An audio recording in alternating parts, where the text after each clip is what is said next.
My boyfriend told me to reject a $120,000 promotion because it would make him look bad. He said I need to decline the job and take a receptionist position instead. So I demoted him as an ex. Ryan and I had been together for 2 years. I worked at a pharmaceutical company as a research coordinator making $70,000 a year. He worked at his dad's plumbing supply company as a sales manager making $50,000. He always said money didn't matter, that we were a team. I believed him. Last month, my boss called me into her office. She offered me the director of clinical trials position. $120,000 salary, company car, 4 weeks vacation, stock options. I'd worked 60-hour weeks for 5 years to earn this. Stayed late reading protocols, took weekend certification courses, flew to conferences on my own dime to network. When I told Ryan that night, his face changed. Not happy, not proud, something else. He said we should think about it carefully. I asked what there was to think about. He said a promotion like that came with a lot of stress and longer hours, that I was already tired from my current job, that maybe I should focus on our relationship instead of my career. I thought he was concerned about me burning out, but then he started listing other problems. His mom wouldn't understand why I made more than him. His brother would make jokes at Sunday dinners. His friends would think he was less of a man. He actually used those words, less of a man. He said I should consider how my success would affect his reputation. I told him his reputation wasn't my responsibility. That's when he got mean. He said I was being selfish, that relationships required sacrifice, that his ex-girlfriend understood the importance of letting the man be the provider. He brought up his ex-girlfriend who worked part-time at a flower shop, the one he always said was boring and had no ambition. Suddenly, she was the ideal partner. For a week, he sulked. Wouldn't celebrate with me, wouldn't tell anyone about my promotion. When my parents called to congratulate me, he left the room. When my sister sent champagne, he said it was excessive. He started forwarding me articles about women who regretted prioritizing careers over family. Stories about successful women who ended up alone.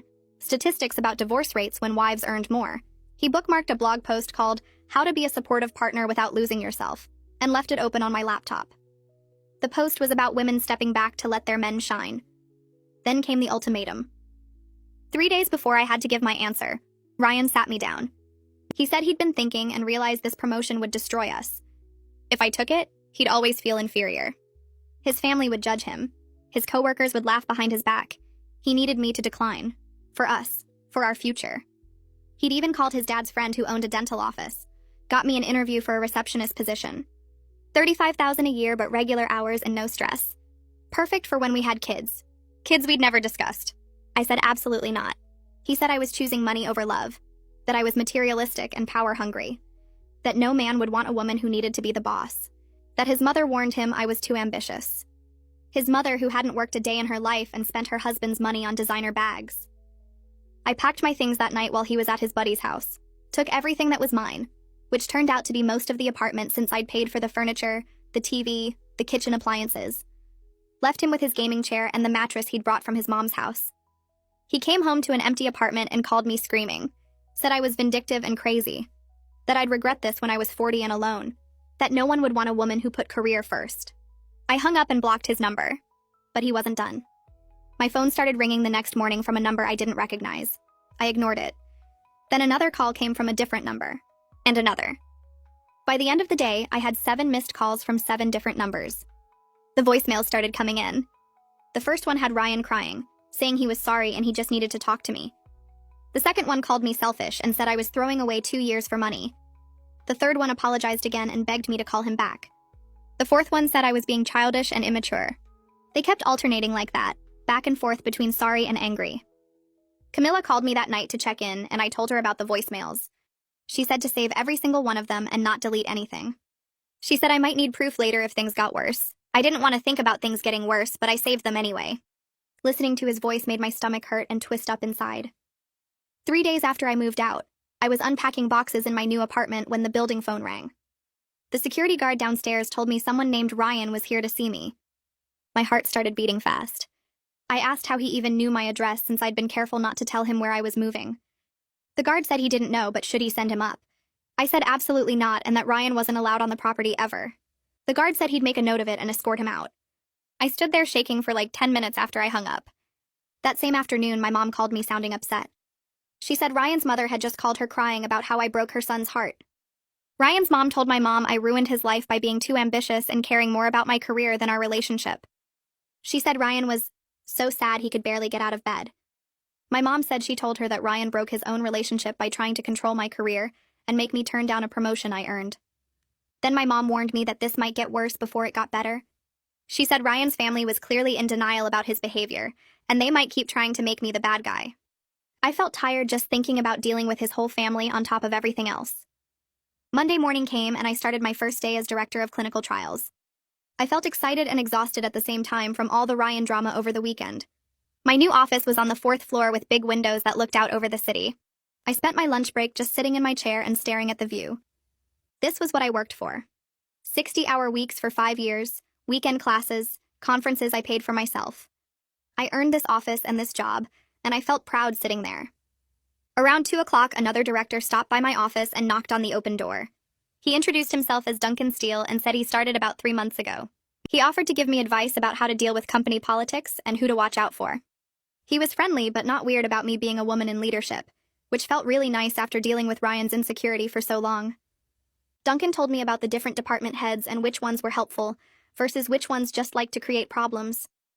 We talked for maybe 20 minutes and then he headed back to his own office. The next morning, I checked my work email and found a message from an address I didn't recognize. The email said I stole money from Ryan and destroyed his property when I moved out. It said I was a thief and a liar and people should know what kind of person I really was. My hands were shaking as I read it. I forwarded it immediately to Lorelei Kerr in HR with a message explaining that Ryan was my ex-boyfriend who told me to turn down my promotion. I said he'd been calling me from different numbers and showed up at my apartment building. I wanted HR to know in case he tried to contact the company again. Lorelei called me within an hour and asked me to come to her office. She took the situation really seriously and started writing down everything I told her. She said the company had dealt with situations before where someone's personal life affected their work safety. She asked me detailed questions about when Ryan and I broke up and what he'd been doing since then. Then she asked if I felt safe and I realized I wasn't actually sure anymore. I told her I didn't think Ryan would hurt me physically, but I didn't know what else he might do. She made notes about everything and said she'd flag my name with building security so they'd know to watch for him. That weekend, Ryan posted on social media about gold diggers who leave their partners the second they get a little success. He didn't use my name, but he tagged a bunch of our mutual friends in the post. I didn't respond or react to it at all, but several friends started texting me asking what happened between us. Some of them seemed genuinely concerned and others seemed like they just wanted gossip. I didn't reply to most of them because I was too tired to explain the whole story over and over. Sunday afternoon, I met up with Camilla at a coffee shop near my apartment. I told her everything about the calls from different numbers, Ryan showing up at my building, his mom calling my mom, and now the fake email to my work. Camilla got really mad on my behalf. She said Ryan was escalating his behavior and I needed to document everything carefully. She insisted I should think about getting a lawyer or filing some kind of legal complaint before this got any worse. I felt overwhelmed by the idea of lawyers and legal action. I just wanted him to leave me alone, so I could focus on my new job. Monday morning arrived and I had my first staff meeting with my new team. 12 research coordinators now reported directly to me. I stood at the front of the conference room going over our current trials and upcoming deadlines. It felt weird and kind of unreal to be the one leading the meeting instead of sitting in the audience. About halfway through, I caught myself wondering if Ryan was right that I couldn't handle the pressure of this position. Then I shut that thought down hard and kept talking about protocol timelines. These people were counting on me to lead them, and I wasn't going to let Ryan's voice in my head make me doubt myself. After the meeting, 3 of the coordinators stayed behind to ask questions about their specific projects. I answered each one and felt my confidence coming back with every response. I knew this work inside and out. I earned this promotion through actual skill and hard work, not luck or connections. Ryan's opinion about what I could or couldn't handle didn't matter anymore. He wasn't my problem to manage or my ego to protect. I had a whole team depending on me now and real responsibilities that mattered way more than his hurt feelings about making less money than me. Tuesday afternoon, I got a Facebook message from Ryan's brother Mark. He said I embarrassed their whole family and Ryan was crushed because of me. He wrote that I acted like I was better than everyone, and Ryan deserved someone who appreciated him. I took a screenshot of the entire message and saved it to the folder on my computer where I was keeping everything Ryan related. Then I blocked Mark on every platform I could think of. I didn't respond because there was nothing to say to someone who thought Ryan's behavior was my fault. 2 weeks into my new role, I was managing 3 major clinical trials at once. Trial A was testing a new diabetes medication, and we had 200 patients enrolled across 15 sites. Trial B focused on autoimmune disorders with 90 patients at 8 locations. Trial C was our biggest project, a cardiovascular study with 350 patients at 20 sites nationwide. I created tracking systems for each trial using color-coded spreadsheets that showed enrollment numbers, adverse events, protocol deviations, and site performance metrics. During my weekly check-in with my boss, she pulled up my organizational dashboard on her computer and spent 5 minutes just looking at it. She told me the system was exactly what the department needed and asked if I could train the other coordinators to use similar methods. I felt this rush of pride that had nothing to do with Ryan or proving him wrong. This was just me being good at my job because I worked hard and knew what I was doing. My confidence started coming back in small moments like that, when I remembered I earned this position through actual skill. Friday night around 2 in the morning, my phone rang with a number I didn't recognize. I was half asleep and answered without thinking. Ryan's voice came through rambling about how I never appreciated everything he did for me. He said he supported my career and helped me get where I was today. He claimed he always encouraged me to work hard and go after promotions. The total rewrite of history was shocking, but the timing worried me more. Why was he calling at 2 in the morning? Was he drunk or just unable to sleep because he was thinking about me? I hung up and blocked that number too, but I couldn't fall back asleep. The next week, I went to the phone store and changed my number completely. I only gave the new number to my parents, my sister, and Camilla. For 3 days, my phone stayed quiet, and it felt like relief. No unknown numbers calling, no voicemails from Ryan, no messages from his family members. I started to think maybe he was finally done. Thursday morning, Lorelai from HR called my desk phone and asked me to come to her office. Her voice sounded serious and professional in a way that made my stomach hurt. When I got there, she closed the door behind me and said someone had contacted the company's general information line. They claimed I was involved in research fraud and patient endangerment. They said I falsified data in clinical trials and put people's lives at risk. The accusations were completely made up, but Lorelai explained that HR had to investigate any ethics complaints about employees. She needed me to know this was happening and that it was being taken seriously. I felt my face get hot and my hands started shaking. I told Lorelai this was Ryan, my ex-boyfriend, who tried to make me turn down my promotion. She nodded and said she remembered our previous conversation about him. An hour later, I was sitting in the HR conference room across from Lorelai, while she asked me questions from a form. Did I have access to trial data?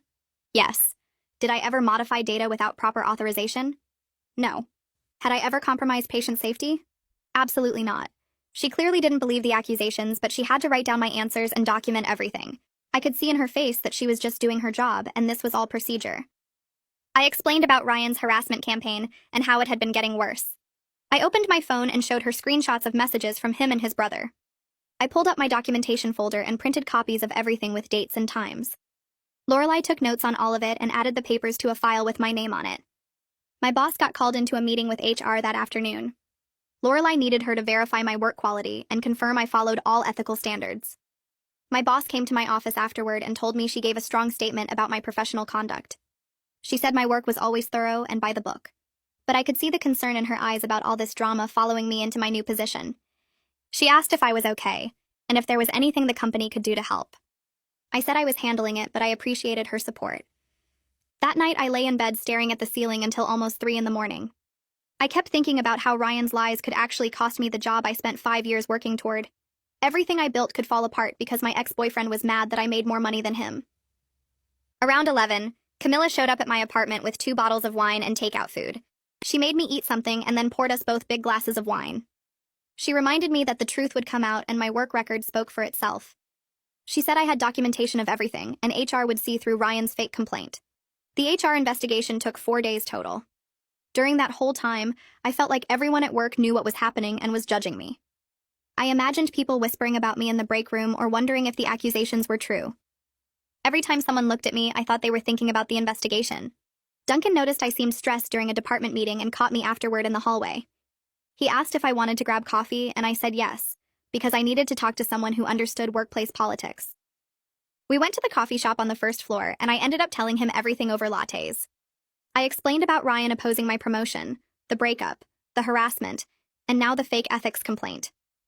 Duncan listened without interrupting, and when I finished, he told me his ex-wife tried to sabotage his career during their divorce. She contacted his former employer claiming he stole proprietary information and violated his employment contract. None of it was true, but he had to go through a whole investigation that lasted 3 weeks. He said he survived it and rebuilt his reputation.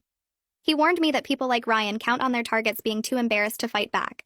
They think if they make enough noise and cause enough trouble, you'll just give up and go away. He told me the best thing I could do was document everything, cooperate fully with HR, and keep doing excellent work. The next morning, Lorelai called me into her office with a closed folder in her hands. She sat down across from me and opened it, showing me the investigation summary she'd typed up. The complaint was officially determined to be malicious and unfounded with no basis in fact. She'd noted the timing correlation with my recent breakup and Ryan's documented harassment pattern. She closed the folder and looked at me directly. She suggested I might want to consult an attorney about Ryan's behavior, because this pattern of workplace interference combined with the other contact was concerning. I thanked her for handling everything professionally and walked back to my office feeling both relieved and worried. The investigation was over, but Ryan clearly wasn't stopping. I called Camilla during my lunch break and told her what Lorelai said about getting an attorney. She immediately started searching on her phone for harassment lawyers in our area. She found Courtney Mahoney, who specialized in stalking and harassment cases with strong reviews from other women who dealt with ex-partners. The consultation fee was $200 and the retainer was $3,000 if I decided to hire her. I felt my stomach drop at the cost, but Camilla cut me off before I could say anything. She told me she'd lend me the money if I needed it because my safety was worth way more than $3,000. I made the appointment for Thursday afternoon and tried to focus on work for the rest of the day. Thursday came and I drove to Courtney's office in a building downtown near the courthouse. Her office was small but professional, with law books lining the walls and case files stacked on her desk. She was probably in her late 40s with short gray hair and a no-nonsense way of talking that made me feel like she'd seen this situation 100 times before. I handed her the folder I'd been keeping with all my documentation. Screenshots of messages, the fake email to my work, timeline of events, notes from conversations. She spent 20 minutes reading through everything while I sat there picking at my fingernail. When she finally looked up, she told me I had solid grounds for a restraining order based on the pattern of contact, workplace interference, and escalating behavior. She explained the process and how long it would take. Then she warned me that filing might make Ryan angrier before it made things better. Some people see a restraining order as a challenge or proof that they're losing control. I asked if that meant I shouldn't do it, and she said no. It meant I should be prepared and document any violations immediately. I spent that weekend sitting in my apartment thinking about whether to move forward with legal action. Part of me wanted to just ignore Ryan and hope he'd get bored and stop. But another part knew that hoping wasn't a strategy, and he'd already proven he wouldn't stop on his own. Saturday night, my sister called to check on me. I told her about meeting with Courtney and my hesitation about making this more public and official. My sister got quiet for a second, then told me that staying silent never makes bullies stop. They just keep pushing until someone pushes back.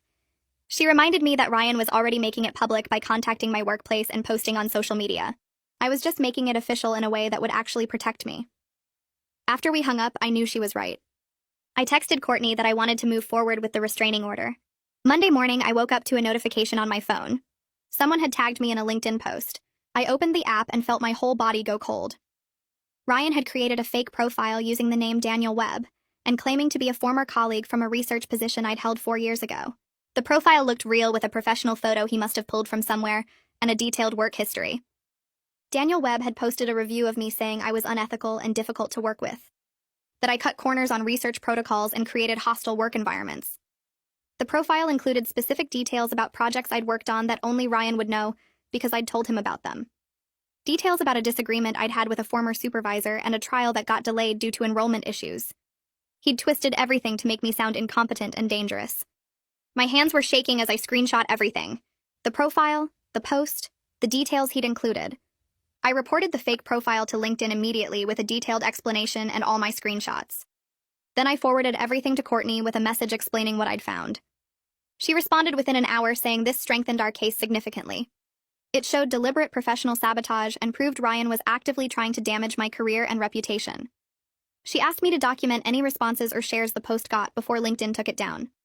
I spent my lunch break doing exactly that, feeling sick to my stomach the whole time. By end of day, LinkedIn had removed the profile and the post, but I had everything saved in multiple places. Wednesday afternoon, my phone buzzed with a text from a number I didn't recognize. I almost deleted it thinking it was spam, but something made me open it. The message said he just wanted closure and one conversation, that he deserved a chance to explain his side, and I was being unfair by shutting him out completely. I knew immediately it was Ryan, even though he didn't sign it. I didn't respond. Instead, I screenshot the message and forwarded it to Courtney with a note about him somehow getting my new number. She replied quickly, telling me that not engaging was exactly right. Any response would just encourage him and show that this method of contact worked. She added the text to our evidence file. That weekend, my parents drove up to visit me. They'd been worried since I told them about everything happening with Ryan.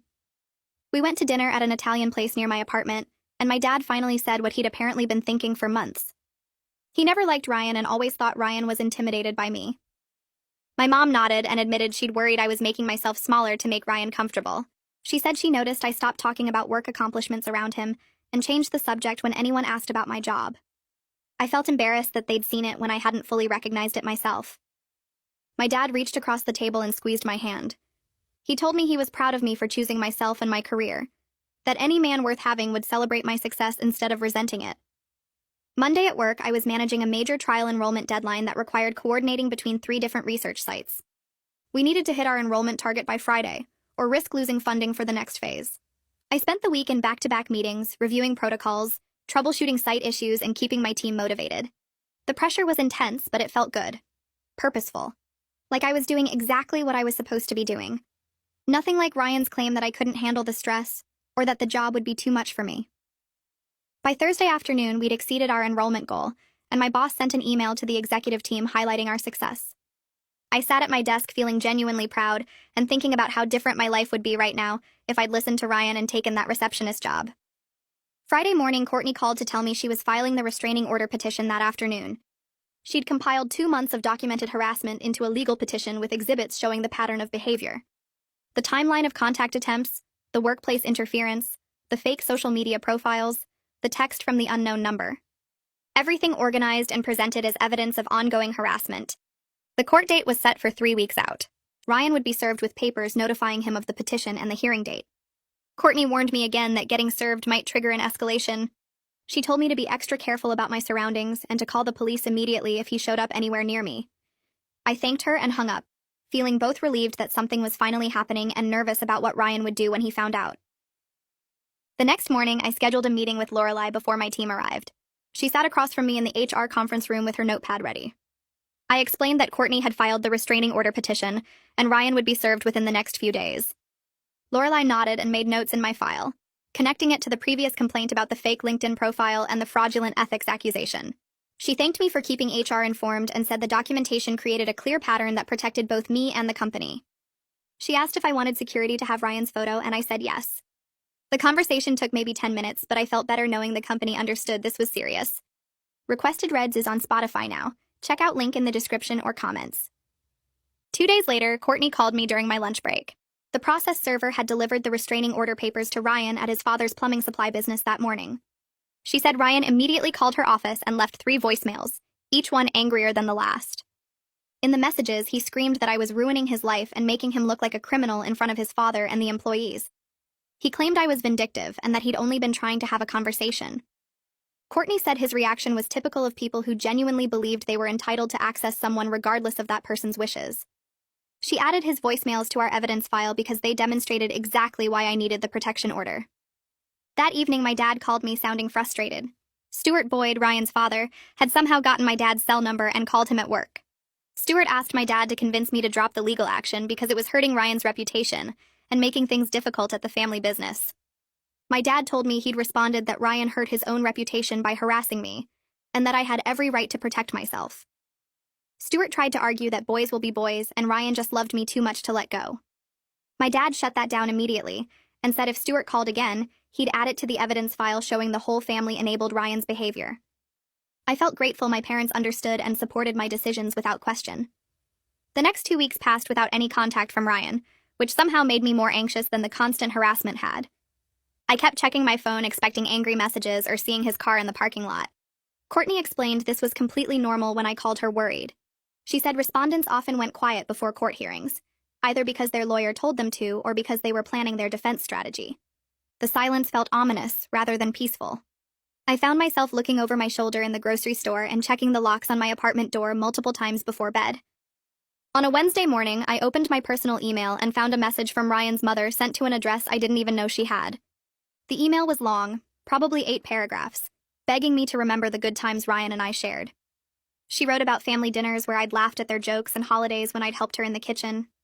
She said I was breaking up their family and that Ryan had been depressed since I left.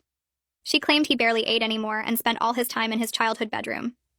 The email painted me as cruel and heartless for pursuing legal action when Ryan just needed closure and a chance to apologize properly. She ended by saying she'd always thought of me as a daughter and couldn't understand how I'd become so cold. I felt sick reading it but didn't respond. Instead, I forwarded the entire email to Courtney with a note explaining I'd never given his mother this email address. Courtney replied within an hour saying she was adding it to our evidence file. She wrote that his family enabling his behavior and contacting me on his behalf was part of why Ryan thought his actions were acceptable. She said people who grow up with parents who make excuses for them never learn that their choices have consequences. The email actually strengthened our case by showing the pattern extended beyond just Ryan. At work, things were going surprisingly well despite everything happening in my personal life. My team had been working on enrolling patients for a major trial with a tight deadline. We needed 200 participants by the end of the month, and I'd been coordinating between 3 different research sites to hit our numbers. By Thursday afternoon, we'd enrolled 212 participants, finishing 2 days ahead of schedule. My boss brought it up in our department meeting on Friday, praising my leadership and organizational skills in front of the other directors. I sat there feeling genuinely proud of what I was accomplishing. The work gave me something concrete to focus on when everything else felt chaotic and uncertain. Duncan and I had started grabbing lunch together about once a week. It began casually when we both ended up in the cafeteria at the same time, but it became a regular thing where we discussed trials and strategy. He treated me like a competent colleague, never asking invasive questions about Ryan or making the situation weird. We talked about enrollment challenges and protocol issues and department politics. Having a work friendship that was just about work felt refreshing. Duncan never acted like I was fragile or needed special handling because of the restraining order situation. 3 days before the court hearing, Camilla texted me a screenshot from Instagram. Ryan had created a new account using a variation of his old username. He'd posted a series of photos from our relationship with long captions about how I'd used him and thrown him away when I got my promotion. One photo showed us at his brother's wedding with a caption about how I'd pretended to love his family. Another was from a vacation we'd taken with text about how I'd let him pay for everything, and then abandoned him. The posts were public and already had comments from people I didn't know. I felt exposed in a way the private harassment hadn't made me feel. This was out there for anyone to see, painting me as a villain to strangers. I spent an hour documenting everything.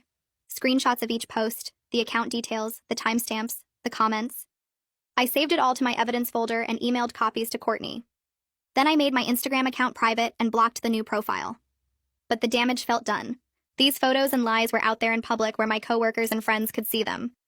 Monday morning, my boss called me into her office before our weekly check-in was scheduled. She closed the door and asked me directly if I was safe. Several employees followed me on social media and had seen Ryan's Instagram posts over the weekend. She'd looked at them herself after someone mentioned it to her. She wanted to know if the company needed to increase security measures or if there was anything else they could do to help. I appreciated her directness instead of dancing around the situation. I explained about the restraining order hearing scheduled for Thursday and assured her that security already had Ryan's photo. She told me to let her know immediately if anything escalated and that my safety was more important than any work deadline. The conversation lasted maybe 15 minutes, but knowing my boss and the company were taking this seriously made me feel less alone in dealing with it. She asked if I wanted to talk through what would happen at the hearing so I'd feel prepared. I explained that Courtney had walked me through the process, but hearing it from someone who'd been through something similar actually helped more than the legal explanation. My boss told me about an ex-boyfriend who showed up at her old workplace 15 years ago, how scared she felt walking to her car every day, how the company back then did nothing to help. She said she made sure when she became a director that her employees would never feel that unsafe. The conversation lasted maybe 20 minutes, but I left her office feeling like someone actually understood how exhausting it was to do good work while constantly looking over your shoulder. That afternoon, facilities management called my extension about reassigning my parking spot. They moved me from the back lot to a space right next to the main entrance, one of the spots usually reserved for executives. Security got an updated photo of Ryan and instructions to call the police immediately if he showed up on company property.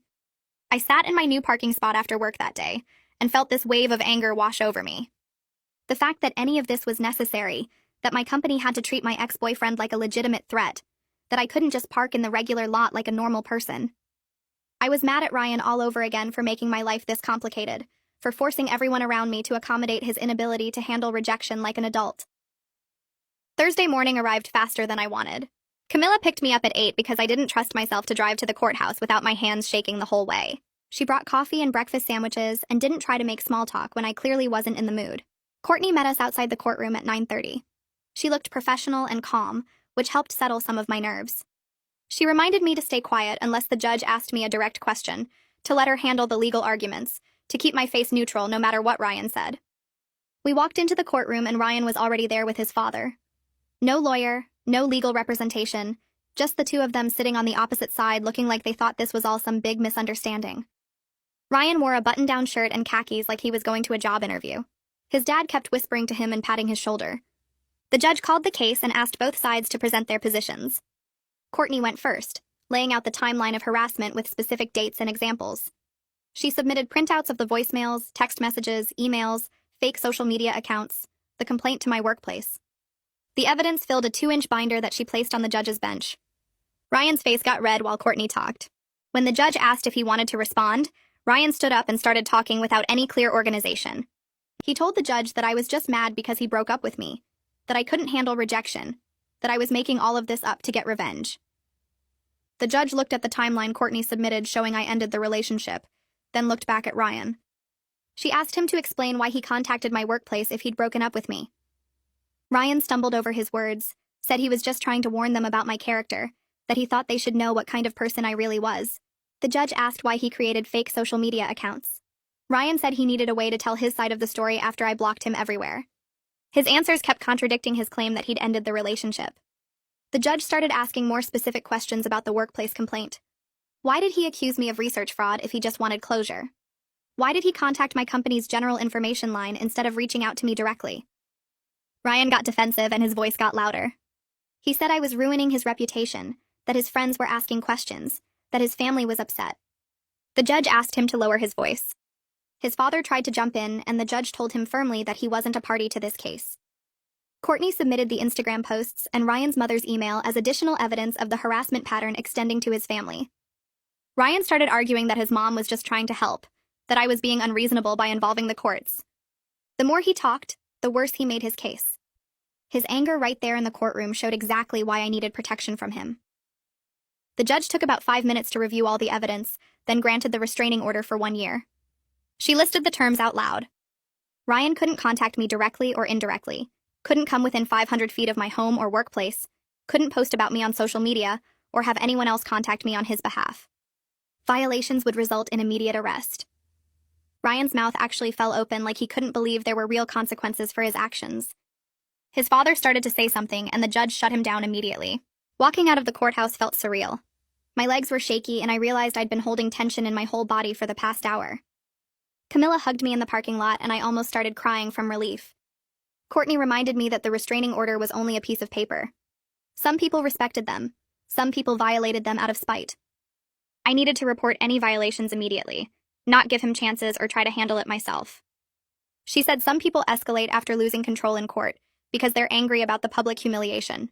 I promised to call the police at the first sign of any contact. The weekend after the hearing, I barely left my apartment. I felt exhausted in a way that had nothing to do with being physically tired, just drained from months of dealing with Ryan's harassment and the stress of legal proceedings. By Monday, I felt more like myself again. Work that week was noticeably calmer without the constant background anxiety about what Ryan might do next. I didn't jump every time my phone rang or check over my shoulder in the parking lot. I focused on preparing a presentation for the executive team about outcomes from our major trials. The data looked strong, and I spent hours making sure my slides were clear and compelling. Lorelai called me down to HR on Wednesday. She showed me the official closure of the investigation file, noting that the court order validated everything I'd reported about the harassment campaign. She told me she was really impressed by how professionally I'd handled the situation, that a lot of people would have fallen apart under that kind of pressure. I thanked her for taking it seriously from the beginning, for believing me when Ryan tried to make me look like the problem. Friday afternoon, I presented to the executive team in the big conference room on the top floor. My boss introduced me, and I walked them through the trial data, enrollment numbers, timeline projections, and budget analysis. I answered questions about protocol modifications and patient retention strategies. The CEO spoke up at the end to say my presentation showed exactly the kind of clear thinking and strategic planning the company needed. He said my communication skills and ability to manage complex projects were impressive. I walked out of that conference room feeling genuinely proud. This was what I'd worked for, what all those 60-hour weeks and weekend courses had been building toward. Recognition based purely on my ability to do the job well, nothing to do with anyone's ego or insecurity about my success. 2 weeks later, my phone buzzed with a text from a number I didn't recognize. The message made my stomach drop. Ryan had used his father's phone to send me 3 paragraphs about how I destroyed his life and turned all his friends against him because of the court case. He said I was vindictive and cruel for getting a restraining order over nothing. He claimed he just wanted to explain his side, and I was being unreasonable by refusing to talk to him like an adult. I took screenshots of every message before he could delete them. My hands shook a little while I pulled up Courtney's contact info and called her office. She answered on the second ring, and I read her the messages word for word. She told me to forward the screenshots immediately and not respond to Ryan at all. She said this was exactly the kind of violation that judges took seriously, because it showed he thought the rules didn't apply to him. I sent her the screenshots while we were still on the phone. She said she'd file the violation report with the court first thing in the morning, and I should expect Ryan to be called in for a contempt hearing. I asked if this meant he'd actually face consequences, and she said yes. Judges don't like it when people ignore their orders right away. That night, I barely slept, worried Ryan would escalate further or find other ways to contact me. But my phone stayed quiet, and I kept checking the screenshots to make sure they were still saved. Courtney filed the violation report on Wednesday morning and called me that afternoon to say the court scheduled a hearing for the following week. She explained that Ryan would have to appear before the same judge who granted the restraining order and explain why he violated it. She warned me that he'd probably make excuses about not understanding the order or claim it was an emergency. The hearing happened on a Tuesday morning, and I took a half day off work to be there. Ryan showed up looking angry and defensive, sitting on the opposite side of the courtroom with his father next to him again. The judge called the case and asked Ryan directly why he contacted me from his father's phone when the restraining order explicitly prohibited any direct or indirect contact. Ryan started saying he just needed closure and wanted to explain how the court case affected his friendships. The judge cut him off and asked if he read the restraining order that clearly stated no contact meant no contact for any reason. Ryan got flustered and said he didn't think one text counted as harassment. The judge's expression got stern, and she said the order wasn't a suggestion. It was a legal mandate with consequences for violations. The judge issued a formal warning right there in the courtroom. She told Ryan that the next violation of any kind would result in immediate arrest and jail time. She said she was giving him one chance to understand that restraining orders exist to protect people from unwanted contact, regardless of the reason for that contact. Ryan's face went red and he started to argue, but his father grabbed his arm to stop him.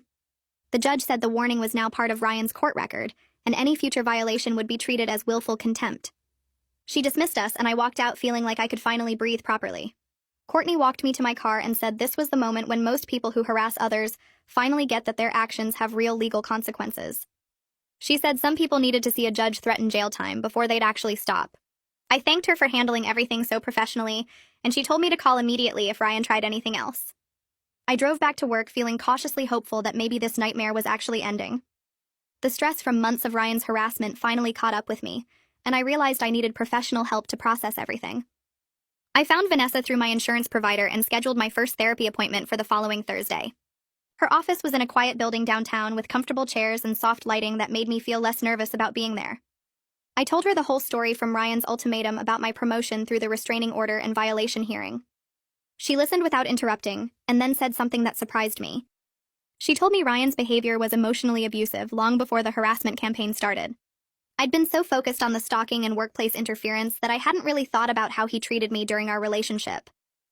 Vanessa pointed out that demanding I turn down my promotion was controlling behavior designed to keep me dependent and small.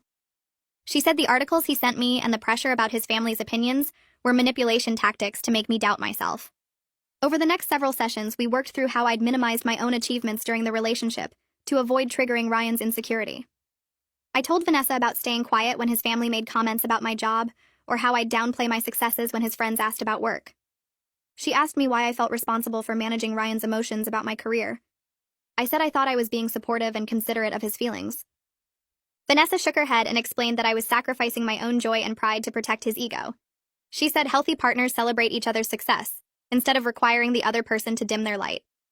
I started crying in her office because I realized how much energy I'd spent trying to make Ryan comfortable with my achievements, instead of just being proud of myself. She handed me tissues and told me that recognizing these patterns was the first step toward building healthier relationships in the future. 3 months after the restraining order hearing, I was genuinely thriving at work. I managed 5 major clinical trials simultaneously, and my team respected my leadership without me having to prove myself constantly. I'd stopped second-guessing every decision and learned to trust my expertise and judgment. The trials were progressing smoothly with strong enrollment numbers and good patient retention rates. My boss complimented my organizational systems during our monthly check-in and said the executive team was impressed with my performance. I realized I wasn't walking on eggshells anymore or worrying about what Ryan might do next. The constant background anxiety that had been with me for months finally lifted, and I could focus completely on my work. My team started coming to me with ideas and suggestions instead of just problems, which showed they trusted my leadership style. I took my full lunch breaks without checking my phone every 5 minutes and actually enjoyed the downtown coffee shop near our building. Duncan stopped by my office one afternoon and mentioned he'd heard through industry contacts that Ryan's father's business lost a major contract with a regional hospital system. He said Ryan had apparently been complaining to people that it was somehow my fault for making his family look bad. I felt absolutely nothing except relief that Ryan and his problems weren't mine anymore. Duncan asked if I was okay, and I told him honestly that I didn't care what happened to Ryan or his father's business. He nodded and said that was probably the healthiest response. We grabbed coffee and talked about the new trial protocols coming through our department instead. I appreciated that Duncan never made my past drama into gossip or treated me differently because of what happened. He just stayed professional and friendly without prying into my personal life beyond making sure I was safe. My sister drove up for a weekend visit in early fall and told me within an hour of arriving that I seemed like myself again. She said I looked lighter and more confident than I had in years. We went shopping and out to dinner at a nice Italian restaurant downtown that I could easily afford with my new salary. She ordered expensive wine and I didn't even flinch at the price because I was making good money and could treat myself. Over dinner, she said she'd been worried about me during the relationship with Ryan because I seemed smaller somehow, less vibrant. I asked what she meant, and she explained that I used to talk about work with excitement and pride, but during those 2 years with Ryan, I'd started apologizing for my success, or changing the subject quickly. She said she was glad I left him when I did, because she could see where that relationship was heading.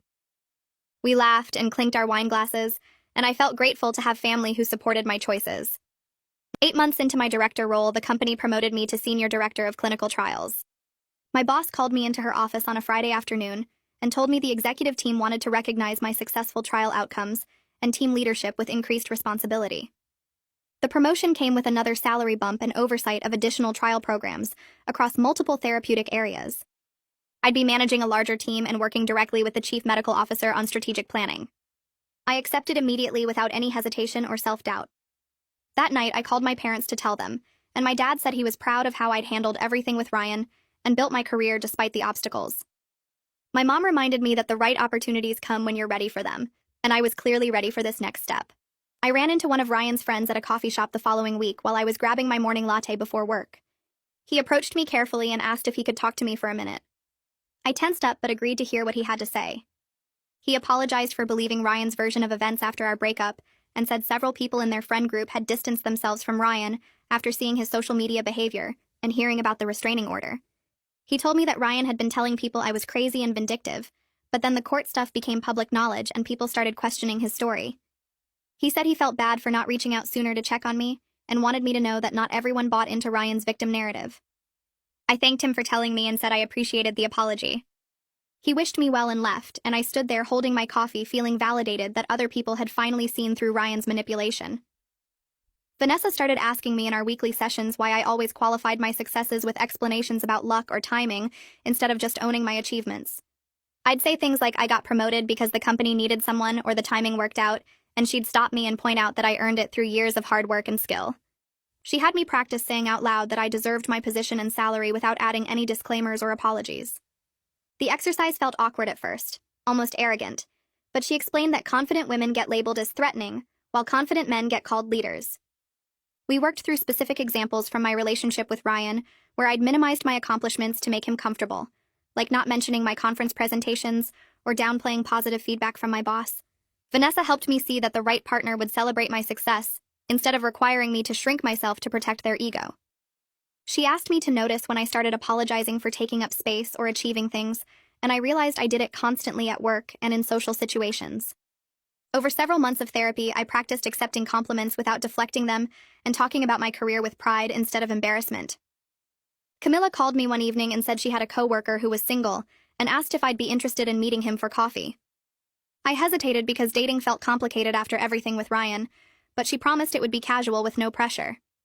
His name was Jason, and he worked in Camilla's marketing department, and we met at a coffee shop downtown on a Saturday afternoon. He asked about my job within the first 10 minutes, and actually listened when I explained clinical trial management instead of changing the subject or making jokes about me being the boss. Jason told me about a project he was leading at work, and we compared notes about managing teams and dealing with difficult stakeholders. The conversation flowed easily without any weird competition or him trying to one-up my accomplishments. We went on 2 more casual dates over the next month, but the chemistry wasn't quite right for anything serious, and we both recognized it. Still, the experience showed me that some men genuinely wanted a partner with ambition, instead of feeling threatened by it. A year after I packed my things and left Ryan's apartment, I was sitting in my office reviewing quarterly reports for the 5 major trials my expanded team was managing. My team had grown to 20 research coordinators and associates, all reporting to me, and we'd successfully enrolled over 3,000 patients across multiple therapeutic areas. The senior director title came with a salary I never imagined making at 32, plus the stock options that were actually worth something now. I'd been on 3 more casual dates in recent months, none turning serious but all enjoyable experiences with people who respected my career. My calendar showed dinner plans with Camilla tomorrow and brunch with my sister next weekend, the kind of regular friendship investment I'd neglected during my relationship with Ryan. I looked at my team's success metrics and felt genuinely proud without any voice in my head telling me to be humble or apologize for doing well. Choosing myself over Ryan's insecurity wasn't selfish like he claimed. It was necessary for building the life I actually wanted, instead of shrinking into the small space he'd tried to confine me to. Well, that's the epic conclusion of pure mediocrity. If you're still watching, you've got commitment issues, and I respect that. Subscribe and let's make this bad habit official.